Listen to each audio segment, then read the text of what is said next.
প্রিয় দর্শক, অন্য মঞ্চের আলাপচারিতায় আপনাদের সকলকে আমন্ত্রণ জানাচ্ছি। মার্কিন যুক্তরাষ্ট্রের প্রেসিডেন্ট ডোনাল্ড ট্রাম্পের বিশেষ দূত, যার দায়িত্ব হলো দক্ষিণ এবং সেন্ট্রাল এশিয়া এবং ভারতে নিযুক্ত মার্কিন যুক্তরাষ্ট্রের রাষ্ট্রদূত সার্জিও গরের সাথে আওয়ামী লীগ নেতা সাবের হোসেন চৌধুরীর বৈঠক হয়েছে, কিন্তু ইউনূসের কিন্তু কোনো বৈঠক হলো না। এই বিষয়টার সিগনিফিকেন্স আমাদের একটু খুঁজে দেখা দরকার। আমাদের চলমান ঘটনা প্রবাহে বিশেষ করে গত 2-3 দিনে সার্জিও গরের ঢাকা সফর নিয়ে অনেক আলোচনা হয়েছে এবং সকল পক্ষ, প্রায় 2-1 জন বাদ দিয়ে সকল পক্ষ বলছিল, বিশেষ করে ছদ্মবেশী ইউনূসের পক্ষগুলা, যেগুলা তারেক রহমানের বন্ধু হিসাবে পরিচয় দিয়ে কন্টেন্ট ক্রিয়েট করে, ওরা বলছিল যে সার্জিও গরের বাংলাদেশে আসার একমাত্র কয়েকটা কারণের মধ্যে একটা কারণ ছিল যে ইউনূসকে প্রেসিডেন্ট তৈরি করার জন্য তারেক রহমানের উপর প্রেসার ক্রিয়েট করা। এতে তো কোনো সন্দেহ নাই যে তারেক রহমান আর ইউনূসের মধ্যে একটা আন্ডারস্ট্যান্ডিং হয়েছিল, লন্ডনে নাকি চুক্তিও হয়েছিল যে তারেক রহমান প্রধানমন্ত্রী হবেন, ইউনূস হবেন প্রেসিডেন্ট। এবং ইউনূস প্রেসিডেন্ট হওয়ার জন্য কিন্তু দীর্ঘ হোমওয়ার্ক করেছেন। সেই জুলাই সনদ নামে একটা জিনিস উনি তৈরি করিয়েছেন, অনেক বাংলাদেশের শত শত কোটি টাকা খরচ করিয়ে আলী রিয়াজের মতো চিহ্নিত বিদেশিগুলোকে এবং বাংলাদেশের শত্রুদেরকে নিয়ে এসে হাজার হাজার কর্মঘণ্টা দেশের নষ্ট করে, দেশের সম্পদ নষ্ট করে, দেশের ইনফ্রাস্ট্রাকচার আমাদের মিটিং রুমগুলা নষ্ট করে ফরেন সার্ভিস একাডেমির এইটা তৈরি করা হয়েছিল যে ইউনূস প্রেসিডেন্ট হবে, তারেক রহমান প্রাইম মিনিস্টার থাকবে এবং ইউনূস অত্যন্ত ক্ষমতাশালী প্রেসিডেন্ট হবে এবং প্রেসিডেন্ট প্রাইম মিনিস্টারের মধ্যে ক্ষমতার ভারসাম্য রক্ষা করা হবে। ইউনূস কিন্তু আমৃত্যু বাংলাদেশের বিভিন্ন পদে থাকতে চায়, মৃত্যুর আগে সে আর কিন্তু কোনো ঝামেলায় যেতে চায় না। সে এইভাবে রাষ্ট্রপতি বা বড় কোনো পদ নিয়ে মৃত্যুবরণ করতে চায়। ইউনূসের এই ডিজায়ার কিন্তু ক্লিয়ার হয়ে গেছে এবং সবাই ধারণা করছিল, বলছিল যে সার্জিও গর এসে ইউনূসকে অনেক কিছুর পাশাপাশি ইউনূসকে রাষ্ট্রপতি হওয়ার জন্য তারেক রহমানকে চাপ দিবে। কিন্তু বস্তুত দেখা গেল যে সার্জিও গরের সাথে ইউনূসের কোনো বৈঠক হয়েছে এমন কোনো তথ্য আমাদের নাই, অর্থাৎ দুজনের দেখা হয় নাই বলে আমরা ধরে নিতে পারি। এটা তো আগে কখনো দেখা যায় নাই। এর আগে যখন হিলারি ক্লিন্টন বাংলাদেশে এসেছিল সেক্রেটারি অফ স্টেট হিসাবে, কিংবা মার্কিন যুক্তরাষ্ট্রের আরো এরকম উচ্চ পর্যায়ে যদি কোনো কর্মকর্তা আসে, 2-1বার অবশ্য তারা ইউনূসের সাথে দেখা করে নাই, বাট বেশিরভাগ সময় ইউনূস কিন্তু তাদের সাথে মিটিং করার সুযোগ পেত এবং তারা ইচ্ছে করে ইউনূসের সাথে মিটিং করতো। আপনাদের মনে আছে কিনা, হিলারি ক্লিন্টন যখন বাংলাদেশে এসেছিলেন, উনি দিল্লি থেকে এসেছিলেন, প্লেন থেকে বের হইতে গড়িমসি করছিলেন, তারপরে ওইখান থেকে উনি প্রাইম মিনিস্টার অফিসে গেলেন, আমাদের ফরেন মিনিস্টার দীপু মনির সাথে মিটিং করলেন, কিন্তু পরের দিন ভোরবেলা দেখা গেছে যে হিলারি ক্লিন্টনের দুই পাশে 2 জন, এক পাশে ইউনূস আর এক পাশে ব্র্যাকের মালিক, এখন মরে গেছেন, এই ফজলে হাসান আবেদ, এই দুটোকে নিয়ে খুব সম্ভবত মার্কিন যুক্তরাষ্ট্রের রাষ্ট্রদূতের বাসায় অথবা ইউনূসের বাড়িতে হতে পারে, আমার এখন খেয়াল নেই, এখানে উনি মিটিং করছেন। তাহলে এখন ইউনূসের সাথে সার্জিও গরের বৈঠক হলো না কেন? সার্জিও গর যদিও আমেরিকার পররাষ্ট্রমন্ত্রী নয়, কিন্তু বর্তমানে তো তিনি প্রেসিডেন্ট ট্রাম্পের ঘনিষ্ঠ এবং তাকে গুরুত্বপূর্ণ দায়িত্ব দিয়ে এই অঞ্চলে পাঠানো হয়েছে। এবং সার্জিও গরকে যখন রাষ্ট্রদূত করা হয় তখন কিন্তু ওনাকে শপথ বাক্য পাঠ করিয়েছিলেন মার্কিন যুক্তরাষ্ট্রের ভাইস প্রেসিডেন্ট, যেখানে বাংলাদেশে নিযুক্ত মার্কিন যুক্তরাষ্ট্রের রাষ্ট্রদূতকে শপথ বাক্য পাঠ করিয়েছেন তাদের স্টেট ডিপার্টমেন্ট বা ফরেন মিনিস্ট্রির একজন কর্মকর্তা, যিনি সেক্রেটারি অফ স্টেট রুবিওর নিচে চাকরি করেন। বুঝতেই পারছেন যে সার্জিও গরকে কত গুরুত্ব দিয়ে থাকেন প্রেসিডেন্ট ট্রাম্প। কিন্তু দেখা গেল যে ইউনূসের সাথে সার্জিও গরের দেখাই হলো না। এখন এইটার একটা কারণ হতে পারে যে চালাকি করে হলো না, যে ইউনূসের সাথে যদি সার্জিও গর বৈঠক করে তাহলে যদি সবাই মনে করে যে ইউনূসের হয়ে সার্জিও গর প্রেসার দিতে এসছেন, এটা হতে পারে না, হতে পারে। কিন্তু আরেকটা জিনিস কিন্তু কেউ ভাবছে না, সেটাও হতে পারে যে আসলে ইউনূসকে মার্কিন যুক্তরাষ্ট্র আর পছন্দ করছে না। এবং আমার মনে হয় ওই জিনিসটা হওয়ারই সম্ভাবনা বেশি। মার্কিন যুক্তরাষ্ট্র আসলে যেটা করেছে বাংলাদেশের সাথে, বিশেষ করে জো বাইডেনের আমল থেকে এখন পর্যন্ত যা কিছু হয়েছে, এমনকি তাদের এই যে সর্বগ্রাসী যে বাণিজ্য চুক্তি, এগ্রিমেন্ট অন রিসিপ্রোকাল ট্রেড, এটাও কিন্তু আমি বলবো যে আসলে এক ধরনের উন্মত্ততা, বুদ্ধিহীন, এটা আসলে কোনো ধোপে টেকে না।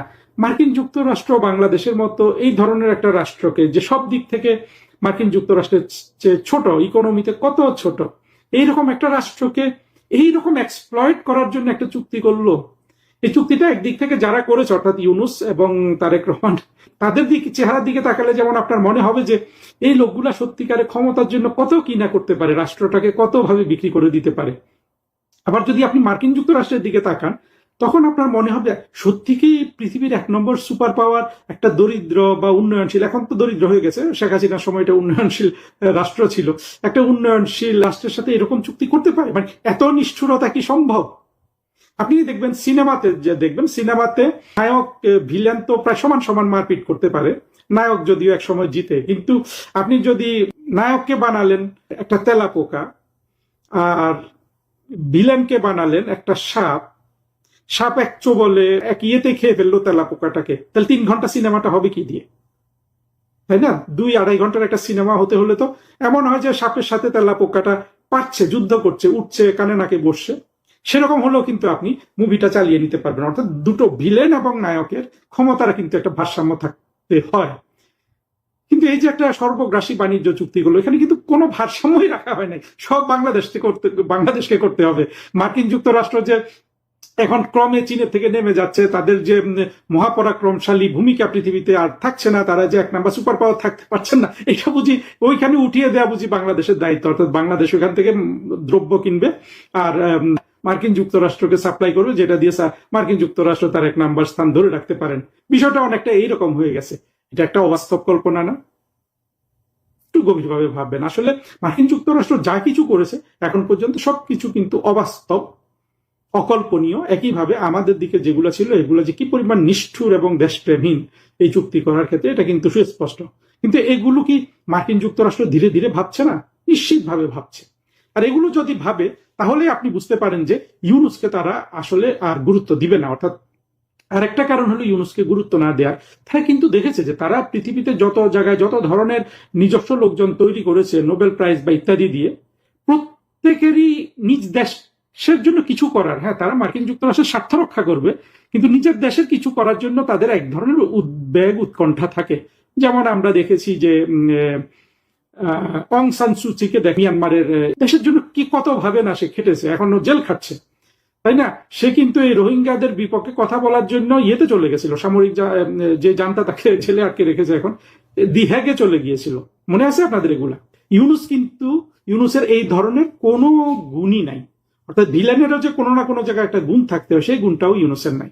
এটা তারা স্টাডি করছে না, দেখছে যে ইউনুস ঢুকেই রাষ্ট্রটাকে গ্র্যাব করার জন্য, টাকা করি মানে হস্তগত করার জন্য জঙ্গিরা মিলে, আপনারা যারা আলী বাবা মুভি দেখেছেন, আলী বাবা 40 চোর দেখেন নাই, আমাদের বিখ্যাত অভিনেতা এটিএম শামসুজ্জামান ডাকাতদের ওই সিসিম ফাঁক বলে ডাকাতদের সেই গুহাতে ঢুকে সোনা জহরত হীরার বিভিন্ন স্তূপের উপর কিভাবে লাফ দিয়ে পড়ে, একবার সোনার স্তূপে লাফ দেয়, একবার হীরার স্তূপে লাফ দেয়, একবার অন্যান্য মণি মাণিক্যের স্তূপে লাফ দেয়। ইউনুস কিন্তু রাষ্ট্রের মধ্যে ঢুকে রাষ্ট্র ক্ষমতাটা দখল করে কিন্তু এইভাবে কোন দিক খাবে আর কোন দিক খাবে না এইরকম কিন্তু সে লাফালাফি করে কিন্তু খেয়েছে। মানে সব দিক থেকে আমরা এগুলা জানি, এবং কোনো হিসাবে দেওয়া হয়েছে ইউনুস প্রায় 40 থেকে 50 হাজার কোটি টাকার লাভ তুলে নিয়েছে 2 বছরের কম সময় বাংলাদেশের রাষ্ট্র ক্ষমতায় থেকে। আর জঙ্গিরা তো একটা আঙ্গুল ফুলে কলা গাছ হয়ে গেছে, এটা কিন্তু মার্কিন যুক্তরাষ্ট্র লক্ষ্য করেছে। ফলে মার্কিন যুক্তরাষ্ট্রের যদি ওদের তো এমনিতে আর কোনো আসলে জ্ঞান যুক্তি ওদের মধ্যে কাজ করে না, কিন্তু যতটুকুনো কাজ করে সেটার মধ্যেও কিন্তু ইউনুসকে আর আসলে ইউনুস দিয়ে যে তাদের কোনো উদ্দেশ্য পূরণ হবে এইটা আসলে ভাবার কোনো কারণ নাই। সুতরাং ওইখান থেকে বোঝা যায় যে আসলে যে হাইপটা তোলা হয়েছিল যে ইউনুসকে রাষ্ট্রপতি করার জন্য এরা আসতেও পারে, কিন্তু আবার ইউনুসকে বাদ দেওয়ার সম্ভাবনাই বেশি। কারণ আপনি যদি একটা ঠান্ডা মাথায় যে কোনো সুপার পাওয়ার, সে মার্কিন যুক্তরাষ্ট্র হোক, চীন হোক, রাশিয়া হোক, ভারত হোক, এরাই তো এখন বর্তমান বিশ্বের 4টা সুপার পাওয়ার। তারপরে হয়তো আসবে Japan, Germany, France, UK, Brazil, এই দেশগুলো আসবে। প্রথম 4টা সুপার পাওয়ার তো এখন কে কত নাম্বার সেটা বলা যায়, কিন্তু এই 4টা মার্কিন যুক্তরাষ্ট্র, চীন, রাশিয়া, ভারত, এইভাবে আপনি ধরতে পারেন। যাদের মাথায় একটুখানিও বুদ্ধি আছে তারা কিন্তু বুঝবে যে দীর্ঘমেয়াদে ইউনুসকে দিয়ে কোনো কাজ আদায় করা সম্ভব না, স্বল্প মেয়াদে সম্ভব। কারণ এত নিষ্ঠুর, ইউনুসের মতো নিষ্ঠুর দানব আকৃতির, মানে মননে দানব, মগজে দানব, লোভে দানব, এইরকম দানবকে দিয়ে মানে শুধু দানব তো শুধু নিজেরটাই দেখে, ফলে ইউনুসকে দিয়ে আসলে দীর্ঘমেয়াদে কোনো কাজ হবে না। তারা যদি ভাবে আমার আপনার মতো ঠান্ডা মাথায়, তাহলে দেখবে যে বাংলাদেশে আওয়ামী লীগই একমাত্র সবার স্বার্থ দীর্ঘমেয়াদে রক্ষা করতে পারে। অর্থাৎ ভারতের, চীনের, মার্কিন যুক্তরাষ্ট্রের, রাশিয়া সবারই দীর্ঘমেয়াদে একমাত্র আওয়ামী লীগ তাদের স্বার্থ রক্ষা করতে পারে। হ্যাঁ, এখন মার্কিন যুক্তরাষ্ট্রের মতো অবুঝ, শিশুর মতো অবুঝ হয়ে কেউ যদি ঢোকে যেটা সব স্বার্থ আমারই রক্ষা করবে, সেটা তো আসলে হবে না। মার্কিন যুক্তরাষ্ট্রকে সেটা বুঝতে হবে যে তাদের সেই দিন আর নাই, তারা চীনকে ঠেকিয়ে রাখতে পারে না, ভারতকে ঠেকিয়ে রাখতে পারে না, তারা চেয়েছিল রাশিয়াকে ধ্বংস করে দিবে ইউক্রেনের মাধ্যমে, সেটাও তারা করতে পারেনি। ইরানে দেখেন, ইরানে কিভাবে নাস্তানাবুদ হচ্ছে, যদিও ইরানও ধ্বংস হয়ে যাচ্ছে, কিন্তু মার্কিন যুক্তরাষ্ট্র তো বিজয় লাভ করছে না সহজে। এই জিনিসগুলো যদি তারাও বিবেচনা করে, মার্কিন যুক্তরাষ্ট্র, তারা কিন্তু বুঝবে যে আওয়ামী লীগ ছাড়া উপায় নাই। এই দিক থেকেই আসলে সাবের হোসেন চৌধুরীর সাথে সার্জিও গরের বৈঠকটাকে দেখতে হবে। আর মাশাল্লাহ আমাদের সুখের কথা হলো যে সাবের হোসেন চৌধুরী তো আওয়ামী লীগ নেতা হিসেবে এবং কূটনীতি বলুন, আন্তর্জাতিক অঙ্গনে চলাফেরা, বিশ্ব নেতাদের সাথে মেলামেশা, এগুলোর দিক দিয়ে সাবের হোসেন চৌধুরী একেবারে একটা অনবদ্য পজিশনে আছেন। বাংলাদেশে এখন যত মানুষ অবস্থান করছে তাদের মধ্যে আসলে রাজনীতিবিদদের মধ্যে সাবের হোসেন চৌধুরীর চেয়ে ম্যাচিওর, অন্তত আন্তর্জাতিক অঙ্গনে যে আমরা যেটা অশোভন বাংলায় বলি যে খেলার জন্য, তো সাবের হোসেন চৌধুরীর মতো এরকম তুখোড় রাজনীতিবিদ কম আছেন। মানে উনি আসলে খেলোয়াড় না, উনি হলেন প্রজ্ঞার সাথে এগুলোকে হ্যান্ডেল করার মতো, এগুলোকে ঠিকভাবে ম্যানেজ করার মতো এইরকম একজন নেতার সাথে সার্জিও গোরের বৈঠক। এবং সার্জিও গোর বোঝেন সাবের হোসেন, ঢাকায় উনি যে সার্কাসের মধ্যে পড়েছিলেন, খলিল, তারেক রহমান, আমার অন্যান্য ভিডিওগুলো যদি আপনারা দেখে থাকেন, আমি সেই সার্কাসটা বর্ণনা করেছি, এখানে যাচ্ছি না। সেখানে সাবের হোসেন চৌধুরীর সাথে বৈঠক হওয়ার পরই তো সার্জিও গোরের কিন্তু চেহারা পরিবর্তন হয়ে গেছে নিশ্চিতভাবে। এবং আওয়ামী লীগ ছাড়া আসলে কারো স্বার্থ রক্ষা হবে না, প্রত্যেকটা পরাশক্তি কিন্তু ক্রমে বুঝতে পারছে। অদূর ভবিষ্যতে আপনারা দেখবেন যে বাংলাদেশের বাস্তব অবস্থা বিবেচনা করে প্রতিটা রাষ্ট্র ঘুরে ফিরে আওয়ামী লীগের কাছে আসবে। আর বাংলাদেশের অর্থনীতি যেহেতু তারেক রহমান তুলতে পারছেন না, ইউনূস যেহেতু ধ্বংস করে দিয়ে চলে গেছে, ফলে বাংলাদেশের মানুষও কিন্তু এখন ক্ষুধার জ্বালায় ফিরে আসবেন কিন্তু শেখ হাসিনার কাছে। এখন আর এটা বলার অপেক্ষা রাখে না যে শেখ হাসিনাকে, যে উনি যে ডিসেম্বরে আসবেন, সেই ডিসেম্বরে আসার পরে বাংলাদেশের কি পরিস্থিতি হবে, ততদিনে মানুষ আরো বেশি ক্ষুধার্ত হবে। তারই পরিপ্রেক্ষিতে কিন্তু মার্কিনীরাও যে প্রস্তুতি নিচ্ছে তার একটা প্রমাণ হলো সাবের হোসেন চৌধুরীর সাথে এই সার্জিও গরের বৈঠক। এই জায়গায় আমি যেটা দেখতে পাচ্ছি, বাস্তবে যেটা দেখা গেছে যে গরের সাথে ইউনূসের দেখাই হয়নি, ফলে আসলে ইউনূসকে তারা যে তাদের খাতা থেকে বাতিল করে দিয়েছেন এইটা বোঝা যায়। তবে পরিপূর্ণভাবে বোঝা যাবে তারেক রহমান সাহেব তার রাষ্ট্রপতি পদে নমিনি দেওয়ার পর। কারণ তারেক রহমান যদি ইউনূসকে রাষ্ট্রপতি না করেন আমরা তো খুশি হব, কিন্তু এটা তো আবার এক ধরনের চুক্তিভঙ্গ হয়ে যায়, তাই না? সেটার জন্য আবার তারেক রহমান সাহেবকে কোনো না কোনো পর্যায়ে তো কাফারা দিতেই হবে। সব মিলে আমাদের জন্য আসলে অনেক কিছু দেখার আছে। আপনি দেখেন তারেক রহমানের সামনে বিপদ, ইউনূসের সামনে বিপদ, জঙ্গিদের সামনে বিপদ। এখন আশার আলো এবং সুখের পথ, আলোর পথ কিংবা ভরসার পথ শুধু আওয়ামী লীগের সামনে। অর্থাৎ সামনের দিনগুলো বিএনপি এবং 24-এর জঙ্গি কোয়ালিশনের জন্য যতটাই কঠিন, আওয়ামী লীগের জন্য কিন্তু ততটাই সহজ। হ্যাঁ, এই কথা শুনলে অবশ্য জঙ্গিদের পক্ষে অনেক বিশ্লেষক বলে যে যখনই শেখ হাসিনা আসার কথা আসে ওরা সবাই কিন্তু এক হয়ে যায়, অর্থাৎ বিএনপি, জামাত, এনসিপি, হেফাজত, তারা এত সবসময় এক। কিন্তু সেনাবাহিনী কি তাদের পক্ষে থাকতে পারবে? অতীতে তো এমন কোনো উদাহরণ নাই যে সেনাবাহিনী এরকম পরিস্থিতিতে দুর্বলের পক্ষে ছিল।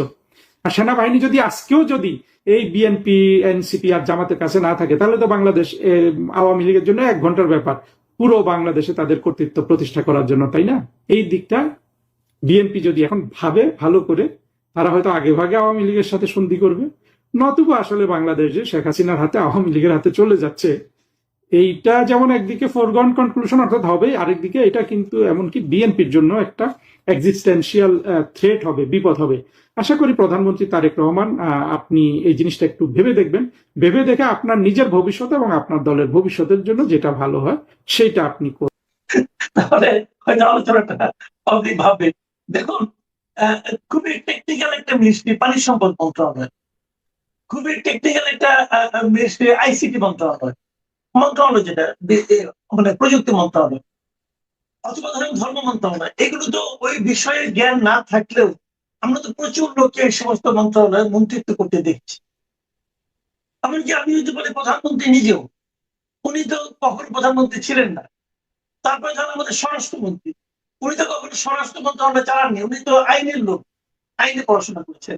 তো এদের উপরে যদি আপনি ভরসা করতে পারেন, তাহলে ওই কর্পোরেশন গুলোতে আপনি শীর্ষ পদে আমি যদি একজন রাজনৈতিক লোককে দিই, সে আর কিছু না বুঝুক, এই সরকারের রাজনীতিটা তো বুঝতে পারবে, তাহলে সেটা কি আপনি একদম মানে ভয়ঙ্কর খারাপ হয়ে যাবে? না, কিছু হবে না। কর্পোরেশন তো চালাবে যারা ওই মিল কল কারখানা চালাচ্ছে, জিএম, টিএম, ডিজিএম, তারা চালাবে। আমি ধরেন অর্গানাইজিং সেক্রেটারি বিএনপির, আমি চেয়ারম্যান, আমিও চালাবো কি, আমি বলে দেবো খালি যে প্রত্যেক মাসে আমার 10 কোটি টাকা দরকার, এটা আমাকে দিয়ে যাওয়া, বাকি তোমাদের যা ইচ্ছা করো, ফাইল নিয়ে আসবা, সই করে দেবো, চলবে তো, না চলার তো কিছু নাই। আপনার পানি, এই যে মন্ত্রণালয়ের কথা বললেন, হ্যাঁ ভেরি টেকনিক্যাল, কিন্তু এইখানে তো মন্ত্রী সাহেব ওইভাবে চালাচ্ছেন না, এটা তো চালাচ্ছে আপনার যারা এক্সপার্টস আছে, ওয়াটার ডেভেলপমেন্ট বোর্ড বা এরা। এখন যদি মন্ত্রী সাহেব সেখানে বেশি মাতবরি করতে চান তাহলে চলবে না। Power development board, this are very technical things, you see, চলবে না। আপনি যদি এই যে টুকুরে দেশের না চলতেছে তো, আজকে গ্যাস নাই, কালকে তেল নাই, পরশুদিন অমুক নাই। এই যে শেখ হাসিনার সময় আমরা বিদ্যুৎ যে পেতাম, এই বিদ্যুৎ কোথায় গেছে? এটা তো এমন না যে কেউ চুরি করে নিয়ে গেছে আমার বাসার থেকে। এই বিদ্যুৎ কোথায়? আমার এখানে তো লোডশেডিং ছিল না, গ্রামে পাওয়া যেত বিদ্যুৎ, এখন গ্রামে 2 ঘন্টা 3 ঘন্টার বেশি বিদ্যুৎ আসে না, থাকে না। কোথায় গেল? ওয়ের ইজ ইট? আমি, এটাই হলো আমার প্রশ্ন। আপনি বলবেন যে ওরা ওরা কি, ওরা কিচ্ছু না, আপনার মিসম্যানেজমেন্টের জন্য। আপনি আজকে দেখেন যে ধর এখন বলছেন যে 15-20 দিন লাগবে গ্যাস ঠিক হতে, মানুষ খাবে কি? আমি আজকে দেখতেছিলাম টেলিভিশনে চ্যানেলে যে ধানমন্ডিতে তারা নাস্তা টাস্তা কিনে নিয়ে যাচ্ছে আর খাচ্ছে, বিকজ রান্না করার কোনো স্কোপ নাই। এটা আমার আসে। বাসায় কি করতে হতো? আমি আমি কিন্তু ধানমন্ডির আশেপাশেই থাকি। আমার এখানে আমি আপনার একটা এক্সপিরিয়েন্স বলি। আমি নিজে মাঝে মাঝে রান্নাঘরে যাই, আমি রান্না করি।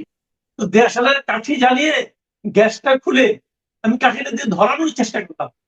দেশালের কাঠি হাতেই পড়ে গেল, আগুন আর ধরলো না।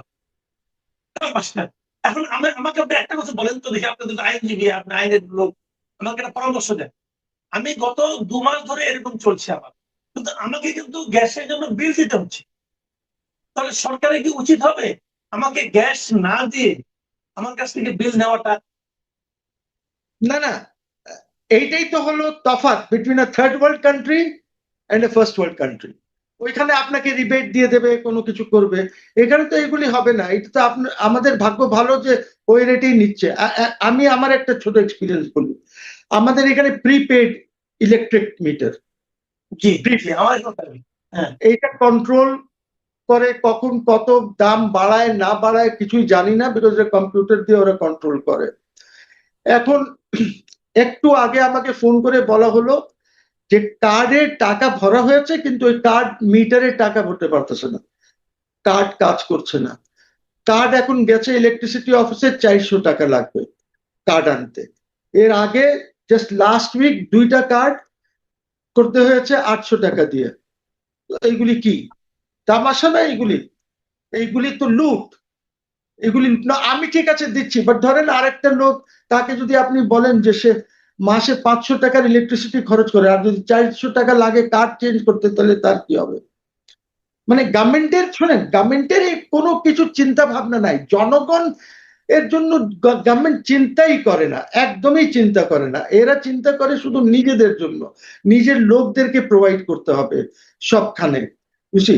এটা চলছে, এটা চলবে। কাজে আপনার university Oxford of the east has become Oxford of the dustbin হবে।